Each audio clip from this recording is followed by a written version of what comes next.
नमस्कार साथियों, आप सभी का स्वागत है आपके अपने यूट्यूब चैनल डेली जी के मास्टर 2.0 पर। मेरा नाम है दिनेश। आज लेकर के आए हैं वीकली करंट अफेयर्स के क्वेश्चन हैं 2024 से। और ये वीकली करंट अफेयर्स है 1 दिसंबर से 15 दिसंबर तक के जितने भी करंट अफेयर्स के क्वेश्चन हैं उनको अपन डिस्कस करने वाले हैं। तो साथियों, आप लोग वीडियो के लास्ट तक बने रहिए और हमारे साथ साथ सभी क्वेश्चनों को डिस्कस कीजिए जो आपके इम्पोर्टेंट क्वेश्चन होंगे। और ये all competition exams for SSC के लिए हैं, आरआरबी के लिए, एनटीपीसी, एएलपी, सीजीएल, एमटीएस और पुलिस, सीजीएल, एनडीए, यूपीएससी जैसी सभी ऑल कम्पिटिटिव एग्जामों के लिए काफ़ी ज़्यादा यूज़फुल होगी। तो आप लोग चैनल पर पहली बार आए हो तो चैनल को सब्सक्राइबर करना, बेल आइकन को ऑन करना। अगर क्लास पसंद आती है तो एक प्यारा सा कमेंट ज़रूर करना। हम डेली क्लासें इस चैनल पर लेकर के नहीं आते हैं। हम 2 दिन में, 3 दिन में, 5 दिन में लेकर के आते हैं। किसी कारणवश घर में प्रॉब्लम की वजह से क्लासें लेकर के नहीं आ रहे हैं तो आज से क्लासें शुरू करते हैं। 2 दिन या 3 दिन में क्लासें आपको लेकर के आते रहेंगे। तो शुरू करते हैं बिना किसी देरी से। आइए, पहला पॉइंट है, बशर अल असद के शासन को उखाड़ फेंकने के बाद सीरिया के कार्यवाहक प्रधानमंत्री के रूप में किसे नियुक्त किया गया है? मोहम्मद अल बशीर को नियुक्त किया गया है। इसको आप लोग ध्यान में रखना। ये सीरिया के कार्यवाहक प्रधानमंत्री के रूप में नियुक्त किया गया है। प्रधानमंत्री यानी कि पीएम हो गया, ठीक है, इसको जरूर ध्यान में रखिएगा। अगला पॉइंट है, किस भारतीय को हाल ही में champions of the earth award से सम्मानित किया गया है? तो माधव गाडगिल को champions of the earth award से सम्मानित किया गया है। नेक्स्ट पॉइंट है, ईगल नेस्ट बर्ड फेस्टिवल हर साल किस राज्य में मनाया जाता है? तो ये हर साल अरुणाचल प्रदेश राज्य में मनाया जाता है। ईगल नेस्ट बर्ड फेस्टिवल कहाँ पर? अरुणाचल प्रदेश में मनाया जाता है। आइए बढ़ते हैं अगले पॉइंट की तरफ। अगला है, यूनिसेफ स्थापना दिवस हर साल कब मनाया जाता है? तो ये 11 दिसंबर को हर साल 11 दिसंबर को ये मनाया जाता है, यूनिसेफ स्थापना दिवस। अगला है, 20वीं एशियाई महिला हैंडबॉल चैंपियनशिप का खिताब किसने जीता है? ये जापान के द्वारा जीता गया है। किसके द्वारा? जापान के द्वारा 20वीं एशियाई महिला हैंडबॉल चैंपियनशिप का खिताब या जीता गया है। नेक्स्ट है, हाल ही में बीसीसीआई का कार्यवाहक सचिव किसे नियुक्त किया गया है? तो बीसीसीआई का देवजीत सेकिया को नियुक्त किया गया है, बीसीसीआई का कार्यवाहक सचिव, ठीक है। अगला आता है, इस साल राष्ट्रीय पंचायत पुरस्कार 2024 से देश की कितनी पंचायतों को सम्मानित किया गया है? तो देश की 45 पंचायतों को नियुक्त किया गया है 2024 में, ठीक है। आइए बढ़ते हैं नेक्स्ट पॉइंट की तरफ। हर साल 2024 में भारतीयों द्वारा किन टूरिस्ट स्पॉट को गूगल पे सबसे अधिक सर्च किया गया है? तो अजरबैजान को सबसे ज़्यादा टूरिस्ट स्पॉट को गूगल पर सबसे ज़्यादा सर्च किया गया है। नेक्स्ट है, हाल ही में भारत ने किस देश के साथ $4 मिलियन के रक्षा सौदे को अंतिम रूप देने के लिए तैयार है?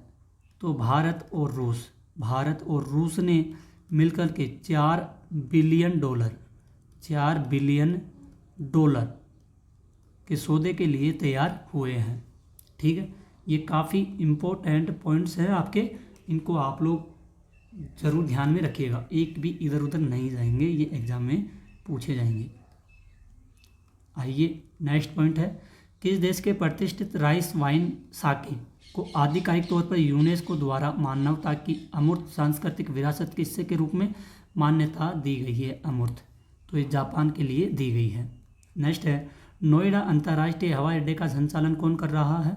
ज्यूरिख इंटरनेशनल एयरपोर्ट एजी के द्वारा इसका संचालन किया जा रहा है। अगला है, एडीबी ने हाल ही में वित्त वर्ष 2025 के लिए भारत की जीडीपी वृद्धि दर का अनुमान घटाकर कितने प्रतिशत कर दिया गया है? इसमें किया गया है 6.5% अनुमान कर दिया गया है। अगले पॉइंट की ओर बढ़ते हैं, भारतीय रिजर्व बैंक का नया गवर्नर किसे नियुक्त किया गया है? संजय मल्होत्रा वर्तमान में राजस्व सचिव हैं भारतीय रिजर्व बैंक के, ठीक है। नेक्स्ट है, झारखंड विधानसभा का अध्यक्ष किसे नियुक्त किया गया है? तो रविंद्रनाथ महतो को नियुक्त किया गया है विधानसभा का अध्यक्ष झारखंड का। दिसंबर 2024 में भारतीय नौसेना में शामिल किए जाने वाले नवीनतम multi role stealth guided missile frigate का नाम क्या है? तो इसका नाम है INS तुसील। काफ़ी इम्पोर्टेंट है ये, इसको आप लोग जरूर ध्यान में रखिएगा। INS तुसील है। अगला पॉइंट बढ़ते हैं। भारतीय नौसेना में शामिल INS त्रिशूल का निर्माण किस देश के सहयोग से किया गया है? तो यह रूस के सहयोग से इसका निर्माण किया गया है। जॉन महामा हाल ही में किस देश के नवनिर्वाचित राष्ट्रपति बने हैं? तो ये नवनिर्वाचित राष्ट्रपति बने हैं घाना देश के राष्ट्रपति बने हैं। इसको आप लोग जरूर ध्यान में रखिएगा। अगले पॉइंट की ओर बढ़ते हैं अपन, क्योंकि आज की क्लास आपको पता है कितनी इम्पोर्टेंट होने वाली है। ऐसे क्वेश्चन क्वालिटी काफ़ी इम्पोर्टेंट होगी। अगर आप लोग वीडियो के लास्ट तक बने रहे होंगे ना, तो आपको सारा कंटेंट समझ में आ जाएगा। अंतर्राष्ट्रीय मानवाधिकार दिवस प्रतिवर्ष कब मनाया जाता है? तो ये 10 दिसंबर को प्रतिवर्ष मनाया जाता है। नेक्स्ट है अंतर्राष्ट्रीय मानव अधिकार दिवस 2024 की थीम क्या है? हमारे अधिकार हमारा भविष्य अभी, यह इसकी थीम है अंतर्राष्ट्रीय मानव अधिकार दिवस 2024 की। भारत की महिला अंडर 20 और अंडर 70 राष्ट्रीय फुटबॉल टीमों का मुख्य कोच किसे नियुक्त किया गया है? जोकिम एलेक्जेंडरसन को नियुक्त किया गया है। अगला पॉइंट है पूर्व केंद्रीय मंत्री SM कृष्णा का निधन हो गया है। वह किस राज्य के पूर्व CM थे? कर्नाटक के CM थे। अनुभवी फिल्म निर्माता साजी N करुण को मलयालम सिनेमा में उनके योगदान के लिए हाल ही में किसे अवार्ड से सम्मानित किया गया है? JC डैनियल पुरस्कार 2023 के लिए सम्मानित किया गया है। महिलाओं को बीमा एजेंट के रूप में सशक्त बनाने की LIC की पहल की शुरुआत किसने की? ये PM मोदी जी के द्वारा की गई है। PM मोदी जी के द्वारा यह की गई है, ध्यान में रखना। क्वेश्चन है ACC पुरुष अंडर 90 क्रिकेट एशिया कप का टाइटल किसने जीता है? ये बांग्लादेश ने इसका टाइटल जीता है। एयर इंडिया ने हाल ही में कितने एयरबस विमान खरीदने की ऑर्डर दिया है?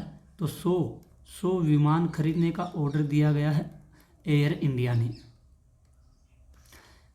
अगला पॉइंट है, अगले पॉइंट को देखते हैं अपन।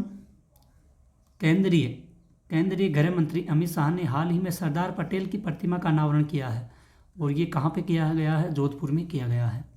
महाराष्ट्र विधानसभा के अध्यक्ष के रूप में राहुल नार्वेकर को नियुक्त किया गया है। अगला पॉइंट है महाराष्ट्र सरकार यूनेस्को की विश्व धरोहर स्थल की सूची में शामिल करने के लिए किस झील के नाम का प्रस्ताव तैयार कर रही है? तो लोनार झील का नाम प्रस्ताव पारित कर रही है महाराष्ट्र सरकार यूनेस्को के विश्व स्थल में सूची में शामिल करने के लिए। अगला है दोस्तों, मैं आपको बता दूं ये सारे के सारे इंपॉर्टेंट पॉइंट है और ये एग्जामों में पूछे जाएंगे। वही करंट अफेयर्स है, यार ये वीकली करंट अफेयर्स है। दिसंबर 2024 में भारत की ओर से नारकोटिक्स ड्रग्स CND पर आयोग के 68वें सत्र की अध्यक्षता किसने संभाली है? शंभू कुमारन के द्वारा यह संभाली गई है। संयुक्त राष्ट्र नारकोटिक्स ड्रग्स आयोग के 68वें सत्र की अध्यक्षता कौन सा देश करेगा? ये भारत करेगा। अगला है एशियाई क्रिकेट परिषद का नया अध्यक्ष किसे नियुक्त किया गया है? सम्मी सिल्वा को नियुक्त किया गया है। पिछले 24 वर्षों में सीरिया का राष्ट्रपति कौन था जो दिसंबर 2024 में विद्रोही बलों के नियंत्रण में आने के बाद देश छोड़कर भाग गया? बशर अल असद। ये देश छोड़ के भागा है 2024 में विद्रोही बलों के कारण, और 24 वर्षों से सीरिया का राष्ट्रपति यही था, बशर अल अहमद। कितने सालों से था ये? 24 वर्षों से यही यहाँ का राष्ट्रपति रहा है। अगला पॉइंट है हाल ही में चर्चा में रही पूनात सांगचू सेकंड जल विद्युत परियोजना भारत और किस देश के बीच में संयुक्त परियोजना है? तो ये भारत और भूटान के बीच में संयुक्त परियोजना है। अगला है हाल ही में चर्चा में रहा सोने रूपी वन्य जीव अभ्यारण्य किस राज्य में स्थित है? ये असम राज्य में स्थित है। हाल ही में अष्टलक्ष्मी महोत्सव का उद्घाटन किसने किया है? मोदी जी के द्वारा अष्टलक्ष्मी महोत्सव का उद्घाटन किया गया है। अगला पॉइंट है महाकुंभ 2025 का आयोजन किस शहर में होगा? ये होगा प्रयागराज में होगा। 6 से 8 दिसंबर 2024 तक आयोजित अष्टलक्ष्मी महोत्सव भारत के किस क्षेत्र में मनाया जाता है? ये पूर्वोत्तर भारत में मनाया जाता है। नेक्स्ट है, हॉर्नबिल फेस्टिवल का आयोजन हर साल किस राज्य में मनाया जाता है? तो ये नागालैंड में मनाया जाता है। कहाँ पर? नागालैंड में हॉर्नबिल महोत्सव हर साल मनाया जाता है।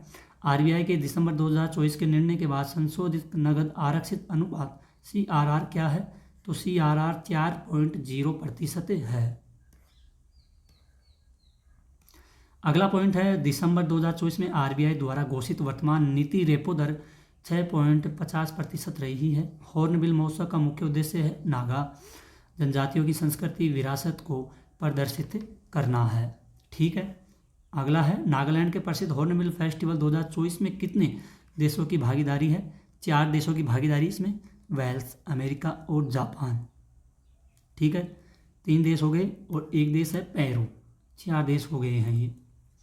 महाकुंभ 2025 का आयोजन कब से कब तक होगा? ये 13 जनवरी से 26 फरवरी 2025 तक होगा। तीसरी बार महाराष्ट्र के नए मुख्यमंत्री के रूप में किसने शपथ ली है? देवेंद्र फडणवीस के द्वारा तीसरी बार शपथ ली गई है। विश्व मृदा दिवस प्रतिवर्ष मनाया जाता है 5 दिसंबर को। Men's hockey junior Asia cup 2024 का खिताब किसने जीता है? भारत ने इसका खिताब जीता है। नेतुम्बो नदेतवाह को हाल ही में किस देश की पहली महिला राष्ट्रपति के रूप में चुना गया है? नामीबिया के रूप में चुना गया है। साल 2025 में दृष्टिहीन महिला T20 विश्व कप की मेजबानी कौन सा देश करेगा? ये भारत करेगा। किस रक्षा कंपनी ने हाल ही में समुद्री सुरक्षा के लिए भारतीय नौसेना को दूसरा दृष्टि 10 ड्रोन सौंपा है? अडानी डिफेंस के द्वारा समुद्री रक्षा के लिए भारतीय नौसेना को सौंपा है 10 ड्रोन सौंपा गया है।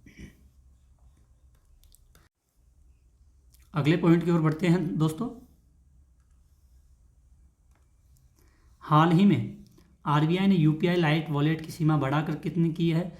5,000 से बढ़ाकर 5,000 रुपये से 2,000 से बढ़ाकर 5,000 कर दी गई है। मतलब 5,000 बढ़ाई गई है, पहले 2,000 थी और अब कर दी गई है 5,000। अगला पॉइंट है, किस संगठन ने 2016 में भारत में यूपीआई प्लेटफॉर्म लॉन्च किया है? भारतीय राष्ट्रीय भुगतान निगम NPCL में किया गया है। गुजरात के किस पारंपरिक हस्तशिल्प को हाल ही में भौगोलिक संकेत GI टैग के रूप में प्राप्त हुआ है? ये हुआ है घरचोला के रूप में। इस वर्ष का अंतर्राष्ट्रीय समुद्री सम्मेलन 4 से 6 दिसंबर तक कहाँ आयोजित किया जाएगा? ये चेन्नई में आयोजित किया जाएगा। गूगल LLC ने एशिया प्रांत क्षेत्र में अपनी पहली गूगल सेफ्टी इंजीनियरिंग सेंटर सुविधा कहाँ स्थापित करने की घोषणा की गई है? तो ये हैदराबाद में स्थापित करने की घोषणा की गई है। 5 दिसंबर 2024 को इसरो द्वारा प्रक्षेपित प्रोबा 3 उपग्रह का प्राथमिक मिशन क्या है? सूर्य के कोरोना भारी वायुमंडल का अध्ययन करना, PSLV-C-59 रॉकेट से प्रक्षेपित करना है। यूरोपीय अंतरिक्ष एजेंसी के प्रोबा 3 उपग्रह का प्रक्षेपण किस स्पेस सेंटर से किया गया है? श्रीहरिकोटा स्पेस सेंटर से किया गया है। दिल्ली हाई कोर्ट के दौरान चीफ जस्टिस को सुप्रीम कोर्ट का जज नियुक्त किया गया है। जस्टिस मनमोहन को नियुक्त किया गया है। एक्सपोर्ट यूनिवर्सिटी फ्रेश ने किस शब्द को export word of the year 2024 के लिए घोषित किया गया है? ये घोषित किया गया ब्रेन रोट घोषित किया गया है। उबर ने एशिया की पहली जल परिवहन सेवा के तहत शिकारा की सवारी बुकिंग कहाँ शुरू की गई है? ये डल झील में या श्रीनगर में शुरू की गई है। भारत दोपहिया वाहनों की बिक्री के मामले में किस देश से आगे हो गया है? चीन से आगे हो गया है भारत। मॉर्गन स्टैनली ने हाल ही में भारत की FY25 GDP वृद्धि दर घटाकर कितनी कर दी गई है? 6.3% कर दी गई है। रातापानी वन्यजीव अभ्यारण्य को किस राज्य का 8वां टाइगर रिजर्व घोषित किया गया है? तो ये मध्य प्रदेश का 8वां रिजर्व है, टाइगर रिजर्व रातापानी। नेक्स्ट है, यूनेस्को ने हाल ही में किस भारतीय राज्य को हेरिटेज पर्यटन के लिए टॉप डेस्टिनेशन घोषित किया गया है? तो पश्चिम बंगाल के लिए घोषित किया गया है। अगला है, हाल ही में USA ने यूक्रेन के लिए कितने मिलियन डॉलर की सैन्य सहायता प्रदान की है? तो $725 मिलियन की सहायता प्रदान की गई है USA से यूक्रेन के लिए। सिगरेट और तंबाकू जैसे उत्पादकों को GST बढ़ाकर कितने प्रतिशत का जाने की उम्मीद की गई है? 35% की। एशियन स्पोर्ट्स गेम्स में फुटबॉल में कितने कांस्य पदक जीता है? पवन कंपेली के द्वारा जीता गया है। आइए नेक्स्ट पॉइंट है, 4 दिसंबर को नौसेना दिवस किस वर्ष संपूर्ण नौसैनिक अभियान का स्मरण किया जाता है? ऑपरेशन टाइटेड नौसेना दिवस 1971 के भारत पाक युद्ध के दौरान एक महत्वपूर्ण नौसैनिक मिशन ऑपरेशन टाइटेड की सफलता का स्मरण करता है। भारत के महान हॉकी खिलाड़ी मेजर ध्यानचंद की पुण्यतिथि कब मनाई जाती है? तो 3 दिसंबर को मनाई जाती है। आईसीसी के सबसे युवा अध्यक्ष के तौर पर किसने पद ग्रहण संभाला है? जय शाह ने पद ग्रहण संभाला है। संयुक्त सैन्य अभ्यास हरिमाऊ शक्ति का आयोजन भारत के किस देश के साथ किया गया है? ये मलेशिया के साथ किया गया है। राष्ट्रीय प्रदूषण नियंत्रण दिवस प्रतिवर्ष कब मनाया जाता है? 2 दिसंबर को प्रतिवर्ष मनाया जाता है। नवंबर के लिए जीएसटी कलेक्शन 8.5% बढ़कर कितना हो गया है? 1.82 ट्रिलियन हो गया है। ठीक है, बढ़ते हैं अगले पॉइंट की ओर। किस राज्य ने स्थानीय कृषि बागवानी उत्पादकों के लिए बाजार संपर्क बढ़ाने के लिए मिशन अरुण हिमवीर शुरू किया है? तो ये अरुणाचल प्रदेश के द्वारा किया गया है। आइए अगले पॉइंट को देखते हैं। अर्जुन एरिगेसी क्लासिकल शतरंज में 2800 एलो रेटिंग हासिल करने वाले कौन भारतीय खिलाड़ी बने हैं? ये दूसरे बने हैं। सैयद मोदी अंतर्राष्ट्रीय टूर्नामेंट 2024 में महिला एकल का खिताब किसने जीता है? पीवी सिंधु के द्वारा जीता गया है। नेक्स्ट है, सैयद मोदी अंतर्राष्ट्रीय टूर्नामेंट 2024 में पुरुष एकल का खिताब किसने जीता है? लक्ष्य सेन ने इसका खिताब जीता है। किस प्रख्यात शिक्षाविद 2 दिसंबर को आम आदमी पार्टी एएपी संयोजक अरविंद केजरीवाल की मौजूदगी में पार्टी की सदस्यता ग्रहण की है? ओवध ओझा के द्वारा इस सदस्यता की ग्रहण की गई है। Syed Modi international badminton tournament में किसने गोल्ड मेडल जीता है? पीवी सिंधु ने गोल्ड मेडल जीता है। विकलांग व्यक्तियों का अंतर्राष्ट्रीय दिवस आईडीपीडी हर साल कब मनाया जाता है? 3 दिसंबर को मनाया जाता है। आइए अगले पॉइंट की ओर बढ़ते हैं। भारत मलेशिया संयुक्त सैन्य अभ्यास हरिमो शक्ति का आयोजन इसका 4था संस्करण दिसंबर 2024 में आयोजित किया जा रहा है। बैटोंग कैंप मलेशिया में इसका आयोजित किया जा रहा है 2024 में। 1 दिसंबर 2024 को अपना 60वां स्थापना दिवस मनाया गया सीमा सुरक्षा बल यानी कि बीएसएफ का। कब? 1 दिसंबर को मनाया गया है 60वां, ठीक है, स्थापना दिवस किसका? बीएसएफ का। आइए बढ़ते हैं अगले पॉइंट की ओर। से पहले बता दो दोस्तों, चैनल पर पहली बार आए हो तो चैनल को सब्सक्राइबर करना। काफ़ी मेहनत से आपके लिए क्लासें लेकर के आते हैं। अगर अपने सर की या मेरी आपको कुछ भी मेहनत पसंद आई है तो प्लीज़ सपोर्ट ज़रूर कीजिए दोस्तों चैनल को। सीमा सुरक्षा बल बीएसएफ की स्थापना 1 दिसंबर 1965 को हुई थी, ठीक है। भारत और सिंगापुर के बीच में अग्नि योद्धा 2024 सैन्य अभ्यास कहाँ संपन्न हुआ? देवलाली महाराष्ट्र में इसका अभ्यास संपन्न हुआ है। FIDE शतरंज विश्व चैंपियनशिप 2024 में गत विजेता कौन है? डिंग लीरेन इसके विजेता रहे हैं। यूजीसी के त्वरित डिग्री कार्यक्रम का उद्देश्य छात्रों को कम से कम डिग्री पूरी करने की अनुमति देना। 30 नवंबर 2024 को पांडुचेरी के पास कराईकल और महाबलीपुरम के बीच आने वाले चक्रवाती तूफान का नाम क्या है? फेगल। क्या नाम है? फेगल चक्रवाती तूफान का नाम है। मैंगोंग महोत्सव 2024 की मेज़बानी कौन सा राज्य करेगा? तो इसका करेगा मेघालय करेगा, ठीक है। अगला पॉइंट है 9 दिसंबर को जयपुर से राइजिंग राजस्थान ग्लोबल समिट का उद्घाटन कौन करेगा? पीएम नरेंद्र मोदी जी करेंगे।